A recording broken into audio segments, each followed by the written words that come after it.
Assalamualaikum warahmatullahi wabarakatuh. Perkenalkan, nama saya Diela Nurmayasari dengan NIM 230105024 dengan nomor presensi 36.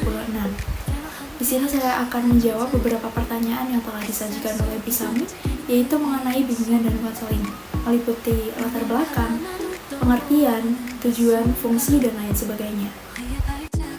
Poin yang pertama yaitu mengenai latar belakang dan pentingnya BK di sekolah. Kebutuhan bimbingan dan konseling berhubungan dengan munculnya berbagai masalah yang dihadapi oleh siswa yang mencakup berbagai aspek seperti aspek psikologis, sosial budaya, dan perkembangan iptek. Di sekolah dasar, layanan bimbingan dan konseling didasari salah satunya karena banyaknya kasus kenakalan dan kriminalitas yang dilakukan oleh anak-anak sekolah dasar serta permasalahan-permasalahan yang menimpa mereka yang mengakibatkan terhambatnya perkembangan mereka, baik dalam akademis, pribadi, maupun sosialnya. BK ini hadir sebagai upaya untuk membantu siswa mengatasi permasalahan yang dihadapi, mengembangkan potensi diri, dan mencapai kesejahteraan optimal. Guru sebagai pendidik memiliki peran penting dalam memberikan bimbingan kepada siswa, sehingga pengetahuan tentang BK ini menjadi sangat relevan bagi siswa. Kemudian, poin yang kedua adalah pengertian persamaan dan perbedaan bimbingan dan konseling. Nah, bimbingan sendiri yaitu suatu proses pemberian bantuan yang terus-menerus dan sistematis dari pembimbing kepada yang dibimbing agar tercapai kemandirian dalam pemahaman diri, penerimaan diri, dan lain sebagainya. Sedangkan konseling merupakan bagian dari bimbingan baik dalam sebagai pelayanan maupun sebagai teknik. Bimbingan lebih bersifat preventif, yaitu upaya untuk mencegah terjadinya masalah, sedangkan konseling lebih bersifat kuratif, yaitu sebagai upaya untuk mengatasi masalah yang sudah terjadi. Namun keduanya memiliki persamaan, yaitu bertujuan untuk membantu individu mencapai perkembangan yang optimal. Kemudian yang selanjutnya adalah urgensi BK, kedudukan BK, dan 3 wilayah dalam pendidikan formal. BK memiliki kedudukan yang sangat penting dalam sistem pendidikan formal. Keberadaannya sangat urgent karena dapat membantu siswa mengatasi berbagai masalah yang dihadapi, seperti kesulitan belajar, masalah sosial, atau masalah pribadi.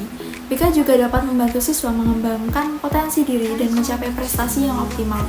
Dalam penyelenggaraan pendidikan formal, BK mencakup 3 wilayah utama, yaitu yang pertama adalah pengembangan pribadi, yang membantu siswa mengenali dan mengembangkan potensi diri meningkatkan kepercayaan diri, dan mengembangkan keterampilan sosial.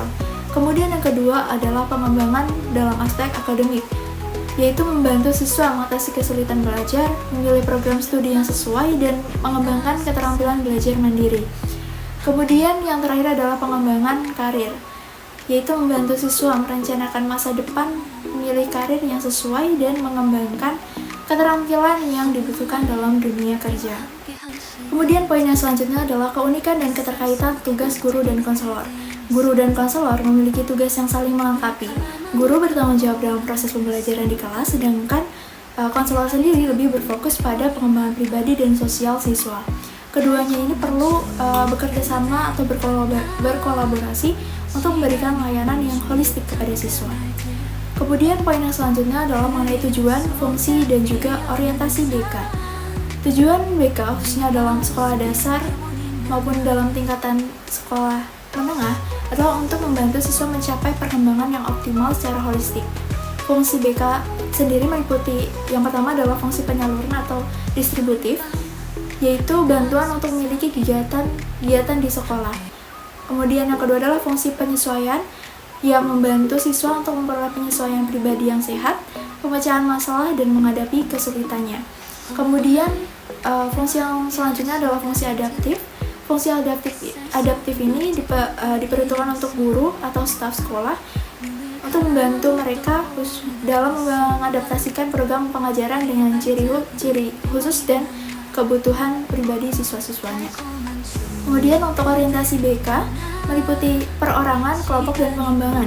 Nah, untuk perorangan sendiri yaitu membantu siswa secara individu, kemudian untuk kelompok membantu kelompok siswa dengan masalah yang sama, dan yang untuk pengembangan yaitu membantu siswa berkembang secara optimal.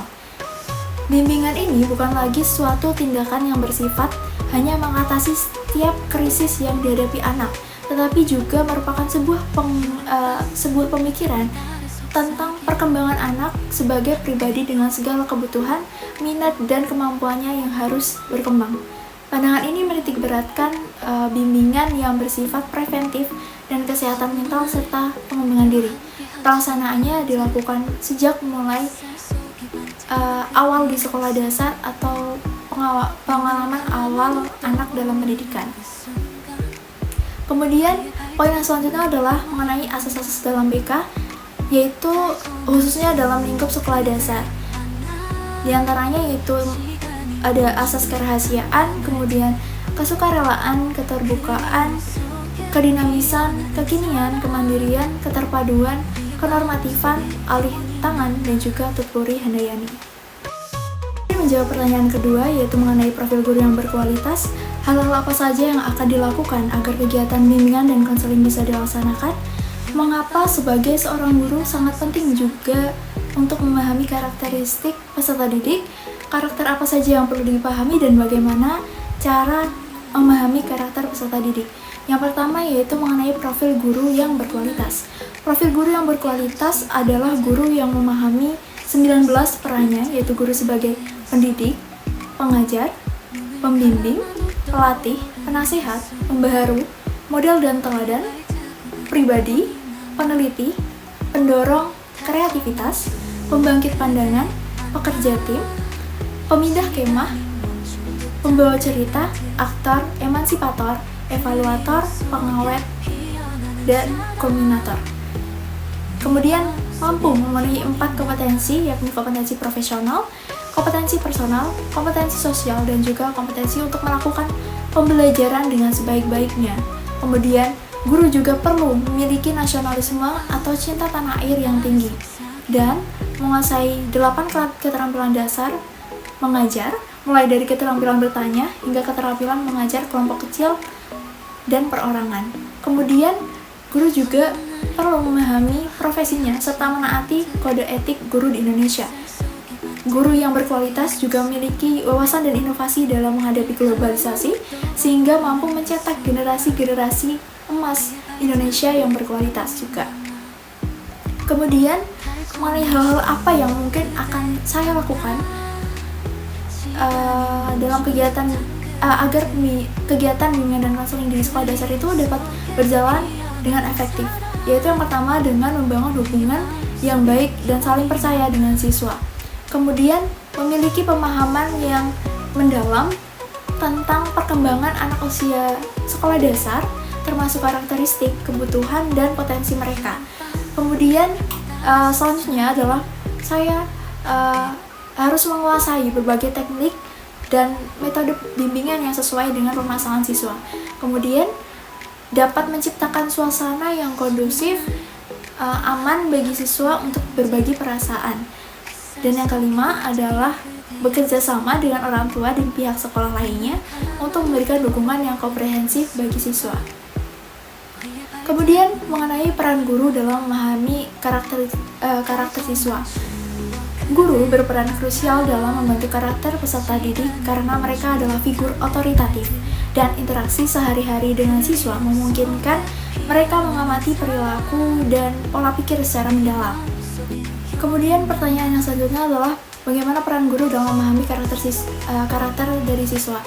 Guru berperan krusial dalam membentuk karakter peserta didik karena mereka adalah figur otoritatif dan interaksi sehari-hari dengan siswa memungkinkan guru mengamati perilaku dan pola pikir siswa secara mendalam.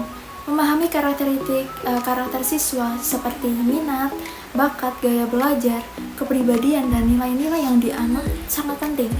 Dengan pemahaman mendalam, guru dapat menyesuaikan metode pembelajaran, memberikan dukungan secara individual, serta mengidentifikasi potensi dan tantangan yang dihadapi oleh siswa.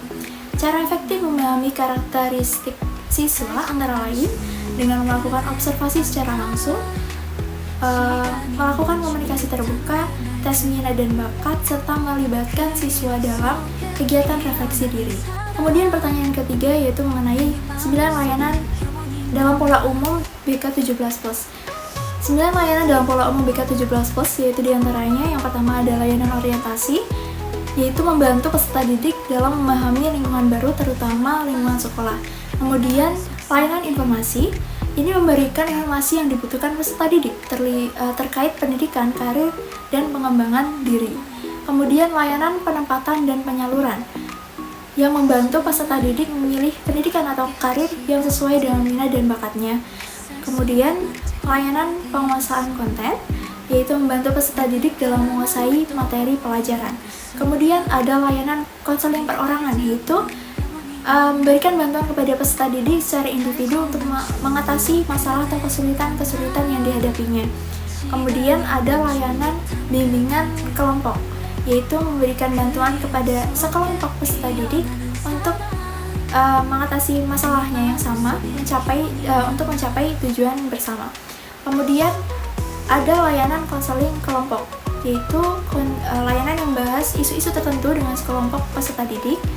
Kemudian ada layanan konsultasi. Layanan konsultasi ini memberikan kesempatan kepada orang tua, guru, atau pihak lain untuk berkonsultasi terkait masalah yang dihadapi dengan peserta didik. Kemudian ada layanan pengembangan diri. Layanan pengembangan diri ini membantu peserta didik mengembangkan potensi diri mereka secara optimal. Kemudian untuk contohnya, yaitu yang pertama, mengenai layanan orientasi dapat dilakukan dengan program Kenali Sekolahku yang melibatkan siswa baru dalam eksplorasi lingkungan sekolah secara interaktif. Kemudian layanan informasi ini bisa diwujudkan melalui pojok informasi yang up to date dan mudah diakses oleh siswa. Kemudian penempatan dan penyaluran siswa dapat dioptimalkan dengan tes minat dan bakat yang lebih komprehensif. Kemudian ada layanan penguasaan konten, ini dapat diperkaya dengan program bimbingan belajar kelompok berbasis masalah, dan konseling perorangan dapat dilaksanakan dengan pendekatan yang lebih inklusif, yaitu melibatkan orang tua dan guru dalam prosesnya. Namun, keberhasilan dari implementasi ini sangat bergantung pada ketersediaan sumber daya yang memadai seperti tenaga konselor yang profesional, fasilitas yang mendukung, serta komitmen dari seluruh stakeholder sekolah. Baik, sekian jawaban dari saya mengenai pertanyaan-pertanyaan yang telah disajikan dalam UTS Bimbingan dan Konseling ini. Terima kasih. Wassalamualaikum warahmatullahi wabarakatuh.